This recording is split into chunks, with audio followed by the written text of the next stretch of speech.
Poslanec Národnej rady Rudolf Huliak zastrelil problémovú medvedicu. Stalo sa tak v obci Očová, kde je zároveň starostom. Hovorí, že tak urobil v spolupráci so zásahovým tímom.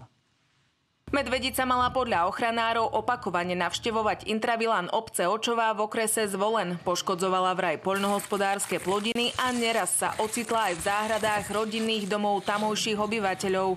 V piatok večer to starosta vzal do vlastných rúk. Včera sme so zásahovým tímom obsadili okrajovú časť Očovej, vyšlo nám 10 kusov medveďov a jednoducho sme len čakali, ktorý z tých medveďov, pretože sme im to predu mali vytipovaných, nám bude zliezať znova do intravilánu a atakovať záhrady obyvateľov Očovej a vlastne sa mi podarilo odloviť tú medvedičku. Tvrdí, že tak urobil na základe mimoriadnej situácie v obci. Miestne poľovnícke združenie, ktorého je členom, má na takýto zásah aj povolenie, čo potvrdila aj štátna ochrana prírody. Správanie medvedice bolo po monitorovaní vyhodnotené ako preukázateľné a reálne riziko ohrozenia zdravia a života ľudí žijúcich a pohybujúcich sa v predmetnej lokalite. Podľa štátnej ochrany prírody boli všetky metódy averznej terapie u tejto medvedici neúčinné. V katastri obce Očová ide tak už od druhého eliminovaného medveďa v tomto roku. Prvého problémového jedinca eliminoval zásahový tím pre medveďa hnedého v pondelok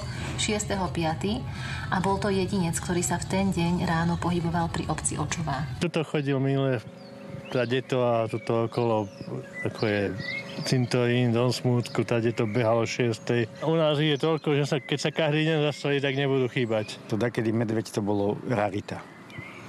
A teraz si nedovolí ísť polovica dediny do lesa na hryby, pretože to je životu nebezpečné. Veľakrát chodíme s obsom vonku sa prechádzať a videli sme veľa medveďov. Vedľa nášho domu, kde máme potok, tak tam mal medveď aj maličké a mal tam vlastne brloch. Ja som bol pred týždňom kosiť a na druhý deň večer tam bol medveď.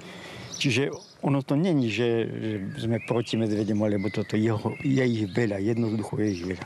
Podľa slov Rudolfa Huliaka je medveďov na muške ešte minimálne 6.